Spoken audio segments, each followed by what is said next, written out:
bertemu lagi dengan PT Inspirasi Keuangan Syariah. Pada kesempatan yang berbahagia ini, izinkan saya untuk mengangkat tema financial planner atau financial counselor. Kami senang Anda berada di sini bersama kami. Pujilah diri Anda sendiri karena telah mengambil langkah pertama untuk belajar tentang financial planner atau financial counselor. Izinkan saya memperkenalkan diri, saya Ardian Mustafa, expert financial planner advisor, founder dan Human Capital Director PT Inspirasi Keuangan Syariah, dan serial entrepreneur. Biarkan saya memandu Anda kali ini mengenai pengenalan singkat tentang financial planner atau financial counselor. Dalam lingkungan ekonomi yang semakin kompleks, yang sering dilanda periode inflasi dan pengangguran yang tinggi, semakin banyak individu dan keluarga yang semakin frustasi dengan masalah pengelolaan keuangan yang mereka hadapi. Sayangnya, banyak yang tidak siap untuk mengelola sumber daya keuangan pribadi secara memadai atau mengurai masalah keuangan yang rumit. Seringkali ketika mereka mencari bantuan, mereka dihadapkan pada serangkaian profesional yang menawarkan berbagai layanan keuangan. Meskipun banyak orang yang mungkin tahu persis apa yang diharapkan ketika mereka menghubungi agen asuransi, akuntan, pialang investasi, bankir, ataupun pengacara. Mereka biasanya hanya memiliki gagasan samar tentang layanan yang disediakan oleh perencana keuangan atau konselor keuangan. Perencana atau konselor keuangan sering digunakan secara bergantian oleh para profesional dan publik. Kebingungan ini dapat dimengerti karena tampaknya tidak ada definisi yang diterima secara universal baik untuk perencana keuangan maupun konselor keuangan. Karena ketidakpastian seputar kedua istilah ini tampaknya tepat untuk mempertimbangkan pertanyaan sebagai profesional, apa perbedaan perencana keuangan dan penasihat keuangan. Tidak mengherankan, perencana dan konselor sama-sama peduli untuk membantu klien mencapai tujuan keuangan yang penting. Namun jenis masalah klien, kriteria evaluasi diri klien, dan layanan yang ditawarkan kepada klien sangat berbeda.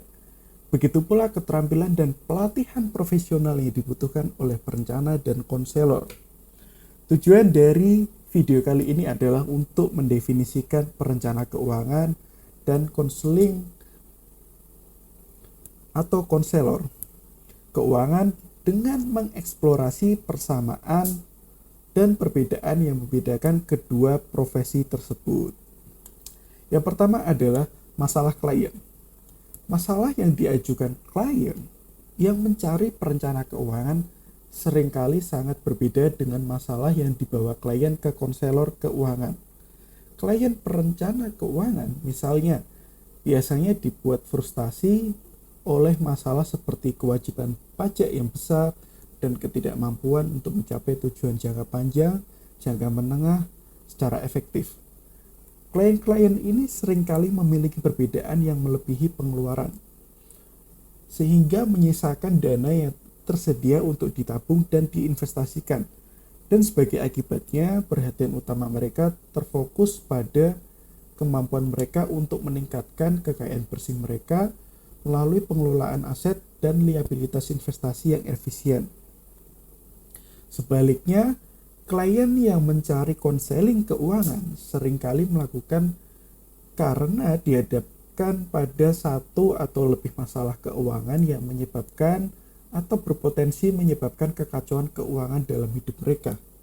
Klien-klien ini seringkali melikuidasi banyak investasi dan aset pribadi mereka ketika mereka menghabiskan lebih banyak uang daripada yang mereka ambil setiap bulannya. Mereka seringkali menganggap diri mereka tanpa harapan, terlilit hutang, dan merasa bahwa mereka telah kehilangan kendali atas hidup mereka. Klien seperti ini terutama berfokus pada krisis jangka pendek karena mereka saling menghadapi kemungkinan aset diambil alih dan penilaian yang dinilai terhadapnya. Stres umumnya juga terjadi oleh klien perencana keuangan dan konseling.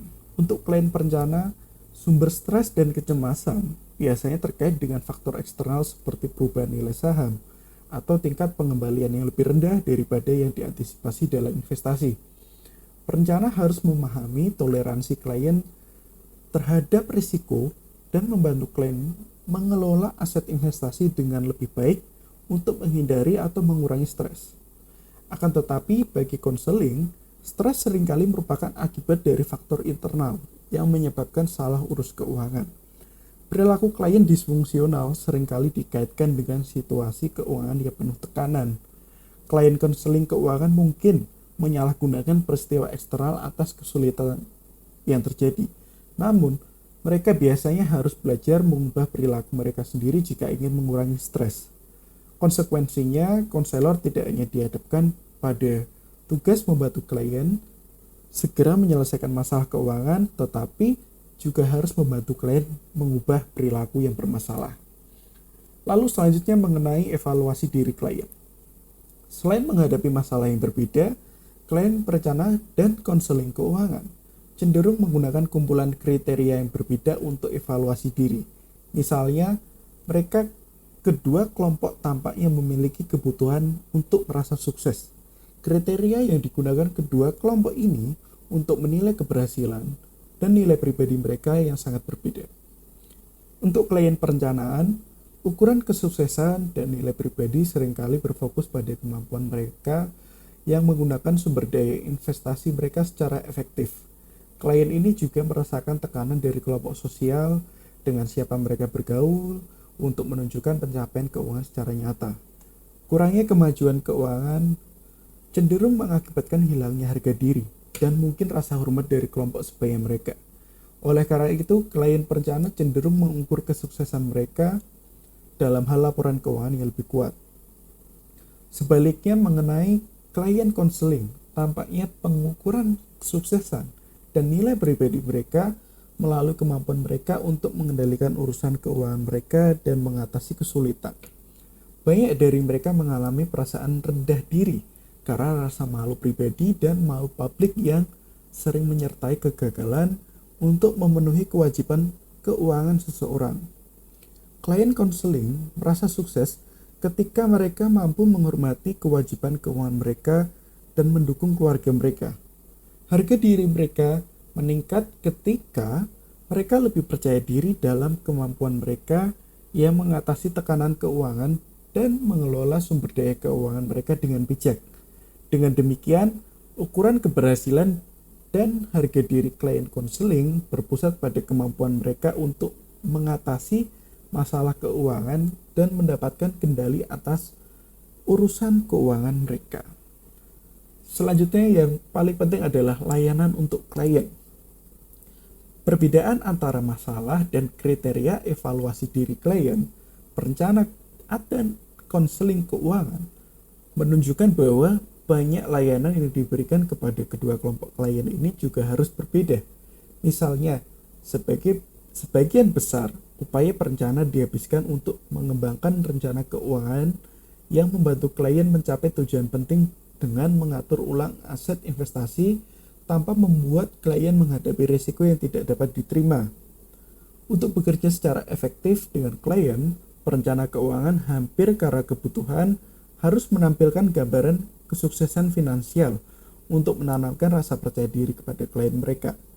Dalam hubungan perencana klien seperti itu, perencana keuangan sering memikul tanggung jawab yang memantau perubahan di pasar dan untuk mengabaikan setiap perubahan yang mungkin berdampak negatif atau positif pada investasi klien mereka. Kepercayaannya terus berkembang antara klien dan perencana keuangan mereka karena perencana terbukti dapat diandalkan, handal, dan efektif dalam menangani sumber daya klien mereka. Klien segera tumbuh untuk bergantung pada penilaian dan saran yang diberikan oleh perencana mereka.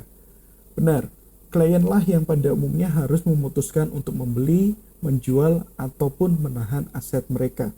Namun, ketika dihadapkan pada keputusan keuangan semacam itu, pendapat para perencana keuangan mereka seringkali memiliki pengaruh yang besar karena kompleksitas yang dihadapi oleh sebagian besar klien di dunia keuangan saat ini seringkali menjadi semakin tergantung pada layanan yang disediakan oleh perencana keuangan. Layanan dasar yang diberikan oleh konselor keuangan berfokus pada pengurangan atau penghapusan masalah keuangan yang mendesak yang mengancam stabilitas keuangan klien mereka. Konselor keuangan memahami bahwa masalah ini seringkali merupakan penyebab dari akibat dari masalah lain dalam rumah tangga, seperti depresi, alkoholisme, bunuh diri, dan perceraian. Agar efektif, konselor keuangan juga harus mampu menanamkan rasa percaya diri pada kliennya. Namun, bagi konselor keuangan, kompetensi profesional seringkali perlu diproyeksikan lebih banyak melalui kemampuan konselor untuk memotivasi klien mereka untuk mengubah perilaku yang mengalahkan diri sendiri daripada menunjukkan kompetensi ekonomi. Konselor keuangan harus membantu klien secara efektif menangani perubahan sikap, kebiasaan konsumsi yang buruk, keterampilan komunikasi yang tidak memadai, konflik peran, dan masalah perilaku lainnya, bersamaan dengan membantu klien meningkatkan keterampilan pengelolaan keuangan dasar mereka. Isu-isu ini harus ditangani jika konselor keuangan akan membantu klien mereka menyelesaikan krisis keuangan dan secara permanen meningkatkan kesejahteraan ekonomi mereka. Karena konselor mampu meningkatkan pengetahuan diri klien, kepercayaan klien terhadap konselor cenderung meningkat. Berbeda dengan perencana keuangan yang keberhasilannya bergantung pada hubungan tanggungan jangka panjang. Konselor keuangan cenderung menyamakan keberhasilan konseling dengan klien yang menjadi kurang bergantung dan semakin efektif dalam berfungsi tanpa bantuan konselor mereka. Selanjutnya mengenai pelatihan antara perencana keuangan dan konselor keuangan. Karena untuk sebagian besar, layanan yang disediakan oleh perencana keuangan sangat berbeda dari layanan yang diberikan oleh konselor keuangan. Tampaknya masuk akal untuk mengharapkan kedua profesi tersebut muncul dari latar belakang akademis yang agak berbeda. Namun, karena tingkat paralelisme yang ditemukan dalam kedua profesi ini, harus ada beberapa kesamaan dalam pelatihan perencana dan konselor. Konselor perlu memahami dinamika sistem ekonomi kita dan memiliki pemahaman yang mendalam tentang keuangan pribadi. Sedangkan perencana membutuhkan beberapa pelatihan keterampilan konseling dasar. Namun, karena tingkat perbedaan yang ditemukan dalam profesi ini, perbedaan juga perlu ada. Perencana perlu mengembangkan kompetensi teknis tingkat tinggi dalam menangani manajemen risiko pribadi, akumulasi modal, pajak penghasilan, perencanaan pensiun, dan pengalihan harta. Konselor keuangan juga perlu memadukan keuangan teknis dan latar belakang ekonomi dengan pekerjaan kursus humanistik dalam teori hubungan, teknik konseling, pengembangan kepribadian, dan interaksi perkawinan dan keluarga. Jika kedua profesi benar-benar menanggapi kebutuhan klien, pelatihan mereka jelas harus mendukung keterampilan profesional berbeda yang dibutuhkan. Sementara perencana keuangan harus dilatih dalam membantu klien mengembangkan dan menerapkan strategi untuk mencapai tujuan keuangan jangka panjang kliennya. Konselor keuangan harus dilatih untuk mengenali ketika kesulitan keuangan pasangan merupakan gejala dari pola komunikasi disfungsional, motivasi tersembunyi, dan kebiasaan pribadi yang merusak. Akan tetapi, dilatih untuk mengenali ciri-ciri ini tidaklah cukup. Konselor keuangan memerlukan pelatihan intervensi yang memadai untuk membantu mencapai perubahan perilaku klien yang berhasil. Jika tidak, pola mengalahkan diri sendiri, klien dapat menyabotase strategi keuangan yang diperlukan untuk mengatasi kesulitan keuangan mereka. Baik perencana maupun konselor harus tahu bagaimana merujuk klien ke profesional lain, karena perencana keuangan adalah generalis.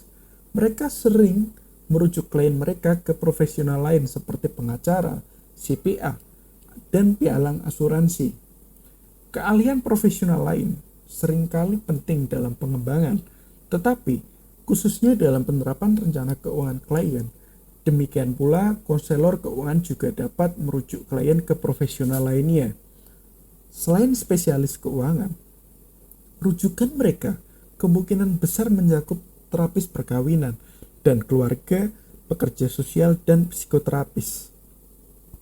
Dalam persyaratan kurikulum, konseling dan perencana mungkin diminta untuk mengambil banyak kelas divisi bawah yang sama. Namun, pekerjaan kursus divisi atas dan prasyarat terkait akan sangat berbeda untuk memungkinkan perencana dan konselor mengembangkan kompetensi dalam bidang keahlian mereka masing-masing.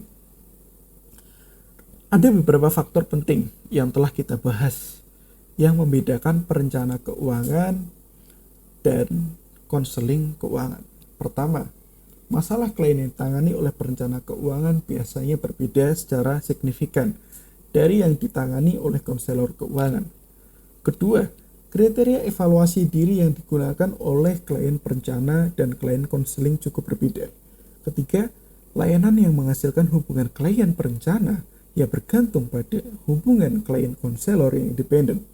Karena perbedaan antara konseling keuangan dan perencana keuangan ini, tampak jelas bahwa kedua profesi ini memerlukan program pendidikan dan pelatihan yang berbeda. Jelas ada kebutuhan akan perencana keuangan dan konselor keuangan. Dan karena perekonomian nasional tampaknya semakin kompleks setiap tahunnya, kebutuhan ini harus tetap meningkat. Bagi individu yang ingin mencapai tujuan keuangan jangka panjang, keterampilan profesional perencana keuangan akan sangat dihargai.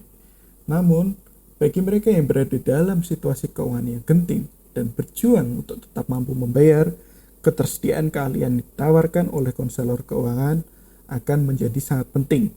Kedua profesi menawarkan kontribusi yang unik, sehingga memberikan pilihan yang tulus kepada publik. Semoga video penjelasan kali ini bermanfaat buat kalian. Mari mulai membuat pilihan yang cerdas dengan uang kita. Apakah kita melakukan perencanaan keuangan dengan perencana keuangan atau dengan konselor keuangan? Terima kasih telah menonton. Bertemu lagi dengan PT Inspirasi Keuangan Syariah. Pada kesempatan yang berbahagia ini,